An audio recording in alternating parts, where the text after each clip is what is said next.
আসসালামু আলাইকুম। কিরকম আছেন ভাই ও বোনেরা? আশা করি সবাই ভালো আছেন। আলহামদুলিল্লাহ আমিও ভালো আছি। Welcome to my daily vlog with MST Tawanna. আজকে আবার একটা নতুন রেসিপি নিয়ে আপনাদের সামনে হাজির হলাম। আমার আম্মা আবার পেঁপুতে ইলিশ মাছ রান্না করবে, তা ভাবলাম আপনাদের সাথে একটু শেয়ার মেরে দিই। প্রথমে একটু দেখলেনই তো, আগুনটা জ্বালায় কড়াটা চুলোর উপর বসাই দিলাম। কড়াইটা বসানোর পরে ইলিশ মাছ জ্বালানোর জন্য পানি, তেল, নুন, ঝাল, এমনকি হলুদও দিয়ে অ্যাড করে ইলিশ মাছ দিয়ে একটু জ্বালাই নিয়ে নামাই নিলাম।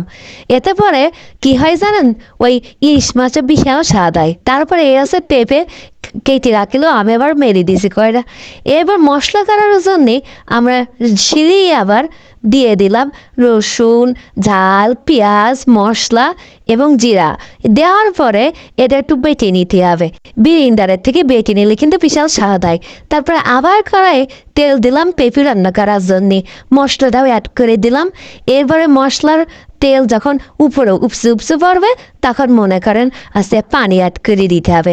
পানি অ্যাড করে দেওয়ার পরে আবার আমাদের যখন মশলাটা একটু হালকা সিদ্ধ হয়ে যাবে, তখন কেটে রাখা পেঁপে দিয়ে দিতে হবে। দেওয়ার পরে পানি আবার দিতে হবে, পেঁপেটা যেন সিদ্ধ হয়ে যায়।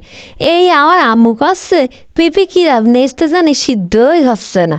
তারপরে আমার আম্মু আবার ওই খুন্তি দিয়ে একটু কাটাকাটি করে দিল, দেওয়ার পরে জলের পানি অ্যাড করে দিল। হালকা হালকা যখন সিদ্ধ হয়ে আইছে, তখন এই পানি যখন আবার একটু বলক দিয়ে উঠবে না, তখন আমার ইলিশ মাছ যে আগে থেকে জাল করে রাখলাম না, ওইটা ঢেলে দিলাম। ঢেলে দেওয়ার পরে এই দেখেন আমাদের ইলিশ মাছ এবং পেঁপে রান্না করা এত সুন্দর হয়েছে। তো আমার তো নতুন চ্যানেল, একটু সাবস্ক্রাইব করে দিয়েন কিন্তু ভুলে যাইয়েন না।